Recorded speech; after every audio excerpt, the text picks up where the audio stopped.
Parmi les objectifs militaires de l'offensive ukrainienne sur Koursk, l'objectif principal, c'était d'alléger le poids, la charge, la pression sur Pokrovsk, Pokrovsk est un point central, névralgique du front ukrainien. Et là, les Ukrainiens n'ont pas réussi. If the Russians get Kramatorsk in particular, but also Slavyansk, they basically get the rest of the Donbass. They control 2/3 of it. Those two places would give them the final third of it. And that would be a bit of a disaster for the Ukrainians. Bonjour mesdames et messieurs, bienvenue sur ma chaîne. Alors pour cette vidéo, on va faire une fois de plus un petit résumé de ce qui se passe en Russie ou dans le conflit russo-ukrainien.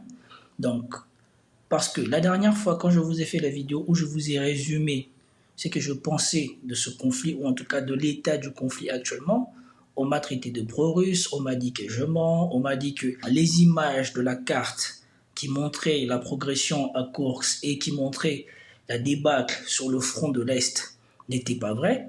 Donc aujourd'hui, je vais prendre les infos que les médias occidentaux diffusent et vous-même vous allez constater si ce que je dis est faux ou est vrai. Sans plus tarder, nous allons passer à la vidéo. Commentez, likez, partagez pour nous soutenir et soutenir la chaîne. C'est parti. Alors, nous commençons ici. C'est juste pour écouter comment LCI présente la situation aux Français sur le conflit russo-ukrainien. On repart du côté de l'Ukraine, plutôt de la Russie. 8 jours déjà que les Ukrainiens occupent une partie du territoire russe dans la région de Koursk. Tous les jours, la superficie occupée s'agrandit. Et pour freiner cette progression infernale, les Russes sont bien obligés d'aller chercher des soldats ailleurs. Dans cet article de Politique. Voilà. Retenez bien cette progression infernale. D'accord? Les Russes sont obligés d'aller chercher des soldats ailleurs. Retenez bien comment ils présentent la situation aux Français pour leur faire croire que ce qui fait l'Ukraine est extraordinaire. Que ça déjoue les plans de Poutine, que ça déjoue les plans de la Russie. Je voulais juste vous montrer ça. Maintenant, on va enlever ça, puisque de toute manière, ce qu'ils vont dire par la suite, c'est pas grand-chose, c'était la situation il y a 3 jours. On va venir ici, sur France 24, qui nous diffuse hier, ou il y a 24 heures, Moscou affirme que l'Ukraine a détruit un 3e pont dans la région de Kherson. Et vous allez attendre l'actualité ou en tout cas un résumé de ce qui se passe. La guerre en Ukraine à présent, il y a du nouveau côté diplomatie, puisque l'Inde annonce que son Premier ministre se rendra très prochainement à Kiev. Un rééquilibrage pour Narendra Modi qui avait déjà effectué un déplacement mais à Moscou en juillet dernier. Sur le terrain, l'attention est portée sur l'offensive que mènent les Ukrainiens depuis 13 jours maintenant en territoire russe. Et on va en parler avec Gulliver Krag, qui est notre envoyé spécial à Soumy, à quelques kilomètres de Koursk. Bonjour à vous. Gulliver, vous avez pu parler avec des soldats ukrainiens qui sont actuellement déployés sur le front en Russie. Qu'en retenez-vous? Alors vous imaginez bien la route principale entre Soumy, la capitale régionale, et la frontière est pleine de véhicules militaires en ce moment, des soldats ukrainiens qui vont dans la partie occupée de la Russie et qui en reviennent. Nous avons parlé un peu aux deux. Tous étaient de bonne humeur. Ceux qui revenaient de la région de Koursk étaient visiblement fatigués et nous ont parlé de batailles très difficiles. Ce n'est plus comme au premier jour de cette incursion où les Ukrainiens avançaient à pas galopants et des soldats russes très jeunes se rendaient sans vraiment mener des combats. Maintenant, il y a des combats, mais les soldats nous ont assuré qu'ils continuent d'avancer, pas aussi vite qu'avant, mais tout de même, et que leur but reste de continuer à prendre encore plus de territoire dans la région russe de Koursk. Mais Voilà. Première information intéressante que nous pouvons tirer de cette vidéo, c'est que à Koursk, il y a des rotations d'effectifs. Donc ça veut dire qu'ils envoient des troupes et ils ressortent des troupes. Première chose à savoir, c'est ça. Tandis que dans le front de Donbass, il y a des gens, ils ont fait 2 ans là-bas, ils ne sont jamais sortis. Il y a des gens, ils sont en guerre depuis je ne sais pas combien de temps, ils ne sont jamais sortis de là-bas. Ou quand ils sortent, ils sont obligés de retourner. Deuxième information, c'est que je vous avais aussi dit sur ma chaîne, les Occidentaux se sont réjouis de l'avancée ukrainienne en Russie, mais il vous dit la vérité, et c'est ce que je vous avais déjà dit dans ma vidéo, ils ont choisi de rentrer dans un endroit où ils savaient qu'il n'y avait pas des groupes bien armés pour défendre la Russie. C'était une frontière que la Russie ne trouvait pas nécessaire de protéger parce qu'il y avait les intérêts économiques de l'Ukraine là-dedans. La ville de Soujala, là, que l'Ukraine aurait soi-disant pris, dans cette ville-là, il y a là où on contrôle le gaz qui arrive en Europe et qui passe par l'Ukraine. Et l'Ukraine perçoit 2 milliards de dollars par an pour le passage de ce gaz-là. Donc c'est pour cela que les Russes ne trouvaient pas nécessaire de mettre des moyens de défense à cet endroit-là, puisque si jamais cette ville devait exploser ou quoi que ce soit, ceux qui ont le plus à perdre, c'est les Ukrainiens. Parce que de toute manière, les Russes ont déjà fait pivoter la majeure partie de la vente de leurs hydrocarbures vers l'Asie. Ça, c'est des choses que les Occidentaux ne reviennent pas dessus quand ils parlent de la ville de Souja. Et deuxièmement, on vous dit que le premier jour, il n'y avait pas grand-chose comme soldats. Et eux-mêmes, ils ont dit, ils trouvaient la plupart des temps des soldats russes, non armés, non préparés, et ils leur ont tiré dessus. Ils en ont tué plein, qui étaient désarmés. Enfin, comme ils ont dit dans la vidéo que je vous ai fait la dernière fois sur ce qui se passait dans ce front. Et désormais, vous voyez que les Russes ne mettent pas de force excessive là-bas, mais eux-mêmes, ils vous le disent, on n'avance plus. On n'avance plus comme avant. Avant, on avançait tous les jours. Maintenant, on avance petit à petit. Plus on va aller dans cette vidéo, plus vous allez comprendre que contrairement aux Occidentaux qui sont en train de profiter de cette occasion pour faire leur propagande comme quoi c'est l'humiliation pour la Russie et patati et patata, vous allez comprendre, c'est que moi je pense que les Russes ont compris qu'ils pouvaient faire de cette attaque de l'Ukraine téléguidée par l'Occident quelque chose qui va jouer en leur faveur. Et je vous expliquerai pourquoi dans la suite de la vidéo. L'accent petit à petit se déplace sur la nécessité de consolider leurs gains et de défendre le territoire déjà occupé. C'est ce que tout le monde maintenant ici plus ou moins attend. Est-ce qu'ils vont pouvoir le faire? Voilà. Ouais, maintenant qu'ils n'arrivent plus à avancer et que les combats deviennent sérieux, maintenant ils veulent changer de stratégie. Ils ne veulent plus s'étendre dans le territoire russe, ils veulent consolider le petit point qu'ils ont pris sur la carte. Et sur ce même petit point-là, alors que la Russie a évacué la majeure partie des populations civiles qui étaient à côté de ces endroits de combat, maintenant on veut nous faire croire qu'il est nécessaire que l'ONU vienne à cet endroit-là. Pourquoi l'ONU devrait venir à cet endroit-là? Comme je vous ai encore dit dans la vidéo, posez-vous les bonnes questions. Tous les endroits dans le monde où il y a des conflits, c'est pas nécessaire que l'ONU aille. Mais le petit précaré là qu'ils ont pris où on a évacué quasiment tous les civils, c'est là-bas qu'on a besoin que l'ONU vienne. S'ils sont si confortables que ça, ils peuvent évacuer les personnes, ils peuvent permettre aux civils russes de sortir et ils peuvent consolider. C'est qu'ils n'arrivent plus à avancer parce que le combat devient trop dur, comme partout sur le front où le combat est dur pour eux. Et maintenant, ils veulent consolider. Mais comment pourront-ils consolider si dans le combat, tous les jours, ils sont attaqués par les drones et par l'aviation russe. Sans compter l'hypothèse des gens qui ne seraient pas forcément ukrainiens, qui sont mêlés à cette incursion en Russie. Certains soldats ukrainiens à qui j'ai parlé étaient absolument confiants. Ils ont dit oui, absolument, là, on est là pour la durée maintenant. D'autres ont tout de même émis des doutes. Ils ont dit tout dépendra des priorités de l'État, des ressources militaires qui doivent être déployées soit ici, soit dans le Donbass, parce que dans le Donbass, c'est toujours la Russie qui a l'initiative et qui avance assez rapidement vers la ville ukrainienne de Pokrovsk. En tout cas, notez bien ce point. Tout dépendra de ce qui se passera ici et dans le Donbass. Parce que dans le Donbass, c'est la Russie qui a l'initiative. Notez bien ce point, il est nécessaire ou il est important pour la suite de la vidéo. Gulliver, Volodymyr Zelensky, le président, affirme que l'armée atteint ses objectifs à Koursk. Quels sont ces objectifs au juste ? Alors l'objectif sur lequel les autorités ukrainiennes mettent l'accent maintenant dans leur communication officielle, c'est la création d'une zone tampon pour protéger les habitants des zones frontalières en Ukraine. Effectivement, l'artillerie russe n'est plus à portée des villages de la région de Soumy, mais ils tirent beaucoup plus les Russes maintenant avec des bombes planantes parce qu'il y a beaucoup plus d'activités militaires ukrainiennes dans la région. Alors des villageois à qui on a parlé aujourd'hui ont dit qu'ils n'ont pas vraiment vu de différence, mais je pense pour l'Ukraine c'est important de mettre l'accent sur cet aspect-là parce que c'est l'aspect qui est le plus clairement défensif, où cette incursion est le plus clairement justifiée par l'article 51 de la Charte des Nations Unies. Mais je pense qu'il était clair.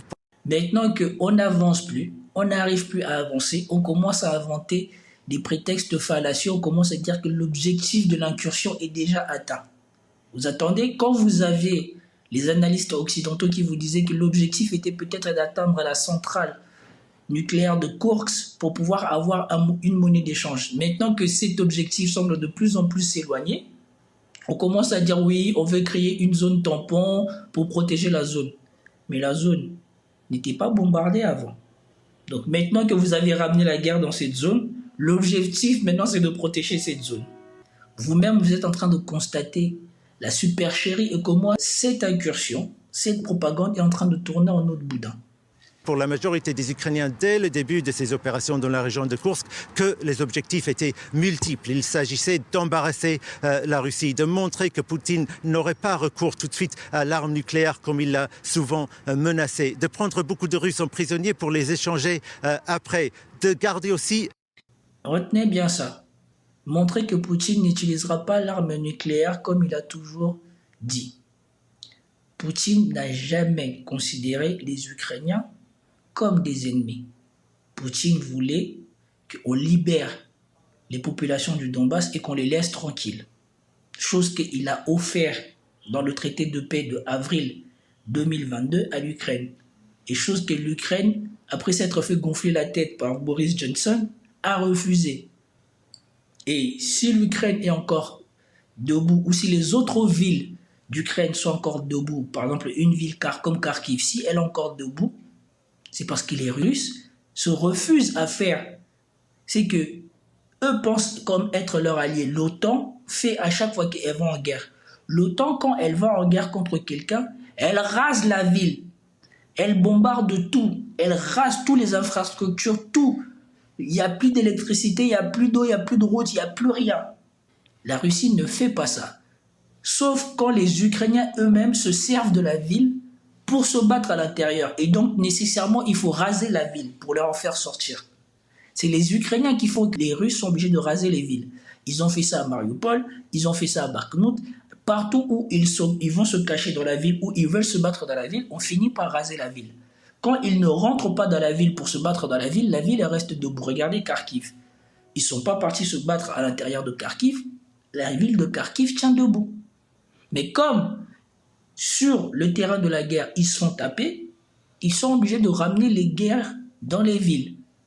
Un bout de territoire russe en vue de peut-être l'échanger dans des négociations à l'avenir. Ça, c'est l'un des aspects dont les gens nous ont parlé le plus souvent aujourd'hui. Et puis aussi de montrer que l'armée ukrainienne est capable d'organiser des opérations impressionnantes et de garder le secret sur leur préparation, ce qui est destiné à l'audience en Ukraine, mais aussi aux partenaires occidentaux de l'Ukraine. L'Ukraine veut montrer que ses partenaires peuvent faire confiance aux autorités et aux militaires ukrainiens dans leur capacité.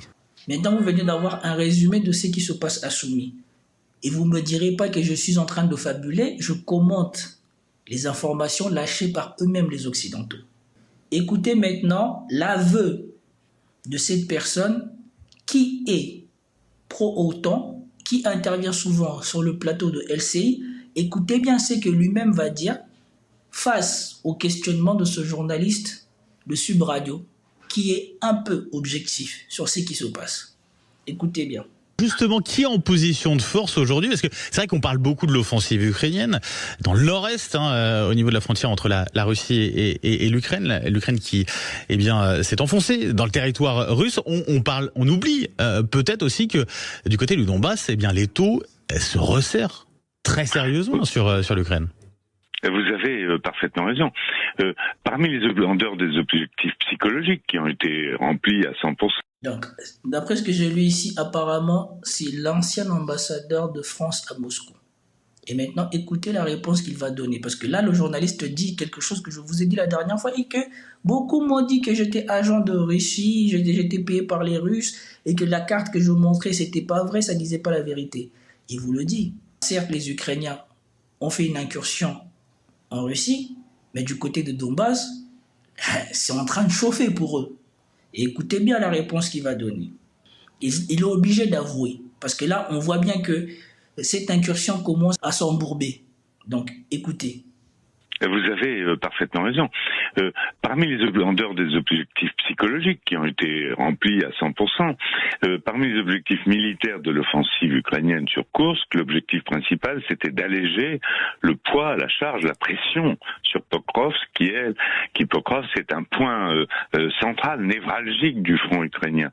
Et là, les Ukrainiens n'ont pas réussi parce que les Russes ont maintenu leur pression et n'ont pas distrait de force de Pokrovsk vers Koursk. Ils ont préféré laisser prendre le risque de laisser les Ukrainiens s'installer quelque temps, quitte à régler, si j'ose dire, leur compte après. Donc ça reste quand même un profond désaveu, une certaine humiliation pour Vladimir Poutine, cette offensive ukrainienne. Sans aucun doute. Sans aucun doute. Sur le plan psychologique, l'offensive ukrainienne a eu... Alors, la chose la plus importante à noter ici, et c'est ce que moi aussi je vous avais dit, les Russes se sont rendus compte que cette incursion pouvait jouer en leur faveur. Parce que cette incursion a eu un coup d'éclat, a fait beaucoup de bruit parce qu'ils ont pénétré et ils ont avancé. Mais depuis qu'ils ont établi quelques lignes de contact, eh ben, l'Ukraine n'avance plus. Vous voyez bien que la propagande qui disait tous les jours que les Ukrainiens ont conquis autant de terres que la Russie en a fait en un mois. Parce qu'ils étaient rentrés dans un endroit où il n'y a pas de combat. Mais depuis 6 jours où ils sont en contact avec les premiers renforts russes, regardez combien de kilomètres carrés ils ont pris. Depuis que la ligne de contact s'est formée, depuis que les premiers combats ont commencé, dites-moi combien de kilomètres carrés ils ont pris en 6 jours sur la dernière semaine. Allez voir vous-même, vous allez rigoler. Et donc, l'objectif militaire principal qui était peut-être d'avoir la centrale de Koursk comme monnaie d'échange a raté. L'objectif qui était de changer l'initiative au front, parce que sur le front, sur le combat même, ils sont en train de se faire massacrer et donc ils voulaient que les Russes calment un peu le jeu dans le Donbass pour leur permettre de reprendre le souffle et aïe, on voit les armées là-bas à Koursk pour aller se battre avec eux. Les premières unités russes arrivées à Koursk constatent que voilà, ils peuvent gérer, ralentir, contenir les Ukrainiens à Koursk. Et c'est même pour ça que les Ukrainiens, là, ils sont en train de mettre le paquet pour essayer de déborder les Russes là-bas parce qu'ils se rendent bien compte que voilà, là, c'est qui tout double. À la vitesse où ça va, les Russes vont les finir à Donbass plus vite que prévu. Si on pensait que ce conflit allait durer des années, à la vitesse où ça va se finir plus vite que ça. Parce que, allez voir les chaînes des cartes que je vous avais montrées dans mon ancienne vidéo, vous allez vous rendre compte que les Ukrainiens sont en train de se faire manger sur le front. Et bientôt, le front va tomber parce que la plupart des lignes défensives qui fait que les Russes prenaient du temps à conquérir ce territoire sont en train de tomber les unes après les autres. En fait, les plus importants, c'était au niveau d'Avdiivka et au niveau de devant. Parce que plus les Russes avancent, on aurait dit plus les défenses tombent plus vite.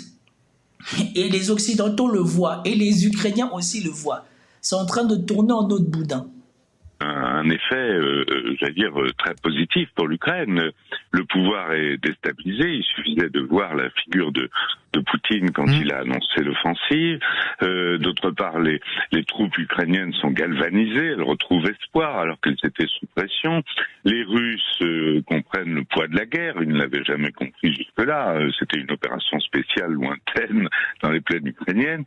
Et puis même les étrangers qui fournisseurs d'armes voient que finalement leurs armements servent à quelque chose et que le temps n'est pas venu de faire pression sur l'Ukraine pour négocier dans des conditions négatives de faiblesse. Bon, il faut relativiser ce qu'il dit sur le contentement des fournisseurs d'armes parce que vous avez bien vu que la Russie a détruit des systèmes anti-aériens des Européens et ils ont détruit plusieurs patriotes. Et ça, c'est la chose la plus négative de cette opération de Koursk. L'Ukraine a été obligée de faire monter les patriotes plus proches des zones de danger et les Russes en ont profité pour les détruire. Alors qu'à l'inverse, on n'a pas vu des systèmes anti-aériens russes être détruits par les Ukrainiens depuis que cette invasion de Koursk a commencé. Et ça discrédite l'une des choses les plus chères et les plus importantes que les États-Unis ont à vendre au monde. Et les Russes sont en train de développer un système anti-aérien encore meilleur que ce qu'ils avaient. Et donc, qui de réputation va supplanter les patriotes? Il n'y aura que les gens de l'OTAN qui vont acheter le Patriote parce qu'ils sont obligés d'acheter aux États-Unis. Mais le reste du monde sont en train de voir ce qui se passe sur le terrain. Ça aussi, ils vont taire, ils vont pas dire, ils vont faire comme si on n'a pas vu, mais tout le monde a vu. Tout le monde a vu que la guerre électronique des Russes surperforme la guerre électronique de l'OTAN, le système anti-aérien russe surperforme le système anti-aérien de l'OTAN et des patriotes, parce qu'à un moment, vous voyez même, il y a un système patriote qui essaye d'intercepter un missile, et quelques temps plus tard, elle est frappée elle-même par un missile. Donc c'est vous dire la contradiction qu'on voit sur le terrain, que eux, ils font semblant de ne pas voir, ou semblant de ne pas connaître. Mais ici, vous attendez, ce n'est pas de mon aveu à moi.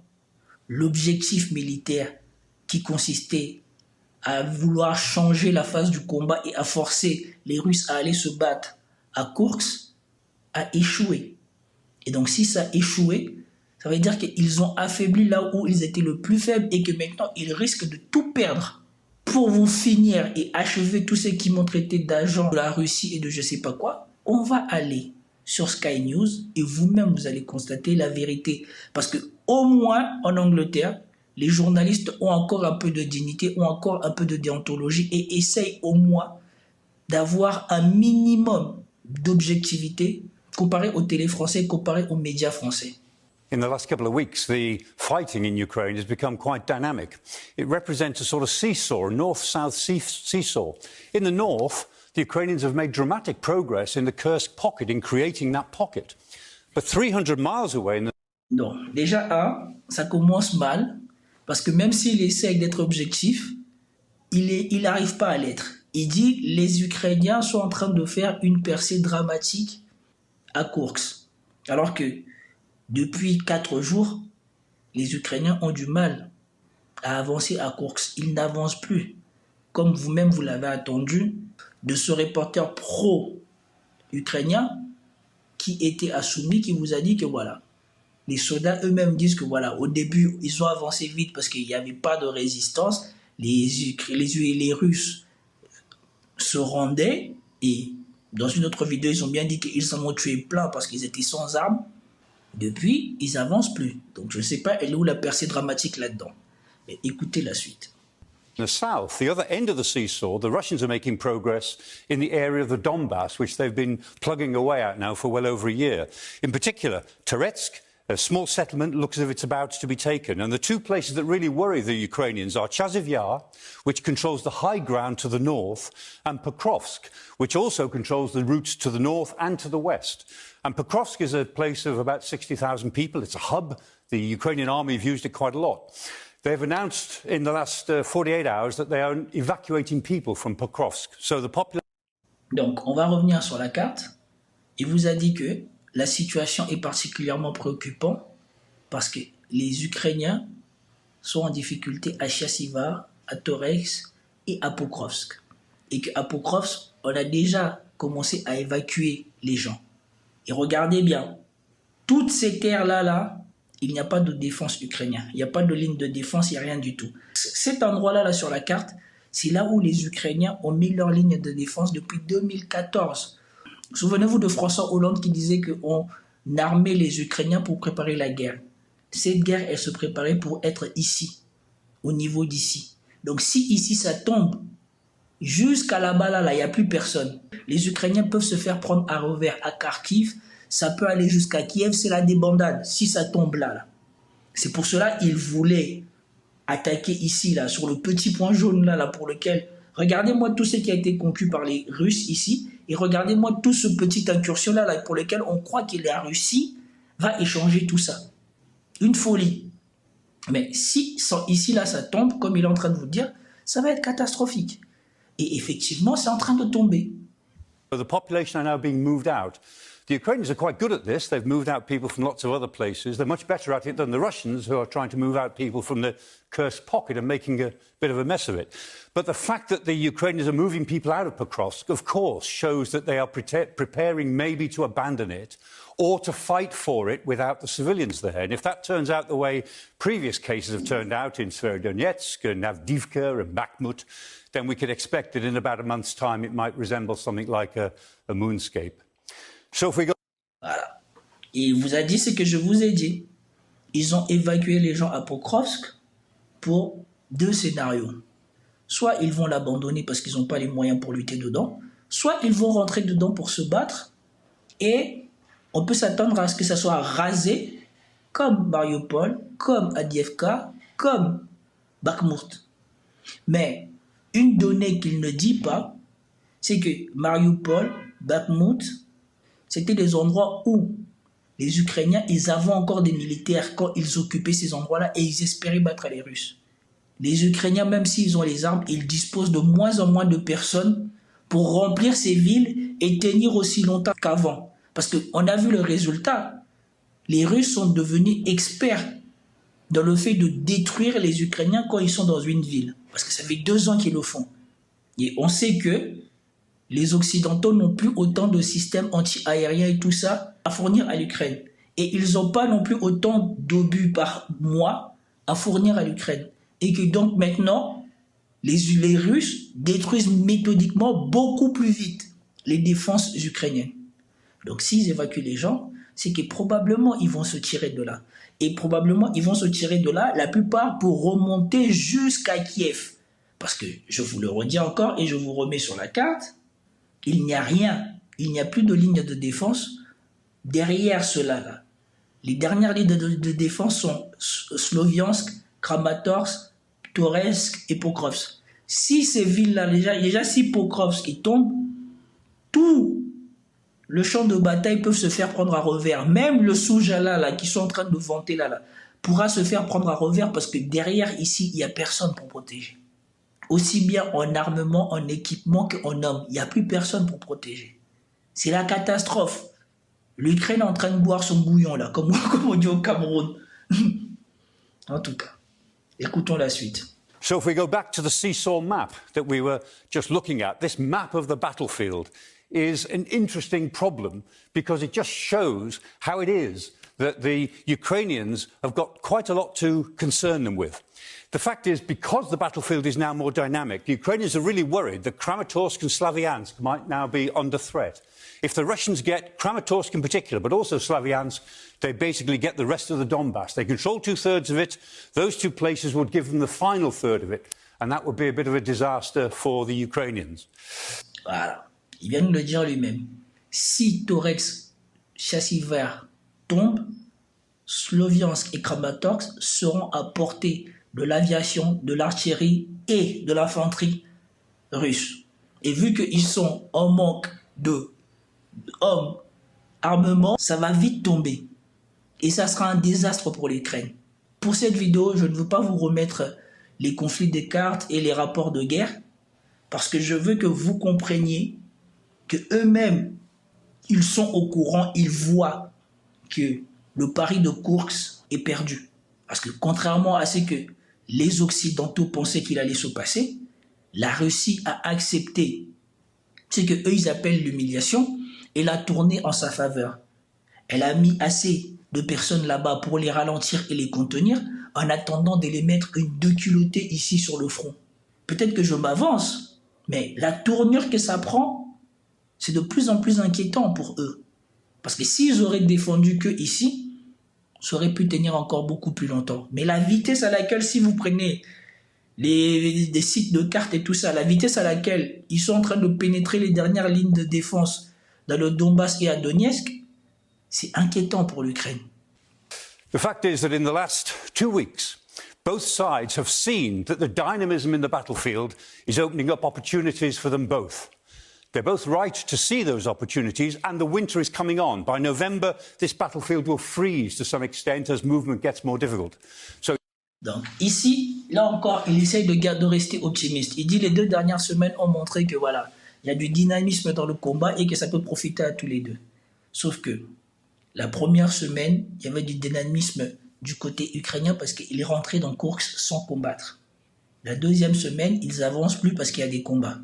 Mais sauf que ces 2 dernières semaines, les Russes sont en train de rentrer dans les dernières lignes de défense ukrainiennes à l'est, comme dans du beurre. Donc, simple déduction. Pas besoin d'avoir fait l'armée, je ne sais pas quoi. Regardez vous-même. Si ici ils sont faibles, si ici ils sont contenus, si ici on les finit, et que Kiev est à portée parce que Kiev est ici, ils vont être obligés de retirer toutes ces personnes et d'essayer de les placer là pour ralentir les Russes. Et là, dites-moi quelle position de force, quelle chose pourront-ils faire? Et même s'ils décident de rester là, s'ils se font prendre à revers, quelle chance ils ont? Voilà pourquoi la dernière fois vous avez entendu Emmanuel Macron commencer à reprendre encore ses discours de guerre. Parce que, certes, ils avaient tenté un pari, mais le pari est en train de tomber à l'eau. So yes, they're both right to see the opportunities. But by the beginning of November, one of them will turn out to be more right than the other. Le monsieur, il a dit, d'ici novembre, nous saurons qui ont eu raison. Souvenez-vous, on disait que les Russes, ils avaient ouvert un front à Kharkiv pour affaiblir le front de l'Est des Ukrainiens, pour les forcer à les défendre à Kharkiv. Et sincèrement, même à la suite des événements, je vois que les Ukrainiens ont voulu recopier la tactique russe. Puisque les Russes les avaient forcés à envoyer des gens à Kharkiv pour se battre, ça les avait affaiblis et que c'est là qu'ils ont commencé à se faire taper dans l'Est, ils ont voulu reproduire la même chose en croyant que les Russes feraient la même chose qu'eux. Ils dégarniraient les fronts pour aller se battre à Koursk. Or, à Koursk, les Russes n'ont eu besoin d'envoyer que quelques personnes pour ralentir significativement l'avancée ukrainienne. Mais eux, ils ont continué à enfoncer le clou dans l'Est. Et donc l'Est, maintenant, est en train de se perdre beaucoup plus vite qu'il n'avance à Koursk. Et donc, je voulais vous faire cette démonstration avec les informations données en Occident pour que les gens y comprennent. En Occident, on vous empêche d'avoir la réelle information ou en tout cas d'opposer l'information qu'eux, ils vous donnent à la réelle information. Mais, même sur les infos données par les Occidentaux, si vous fouillez bien, si vous confrontez les informations, si vous diversifiez vos sources d'informations, vous pouvez réussir à vous construire votre propre opinion sur comment ou sur qu'est-ce qui se passe sur le conflit russo-ukrainien. C'était tout pour cette vidéo, j'espère que vous avez apprécié. Si vous avez apprécié, commentez, likez, partagez et je vous dis à plus tard. Peace out.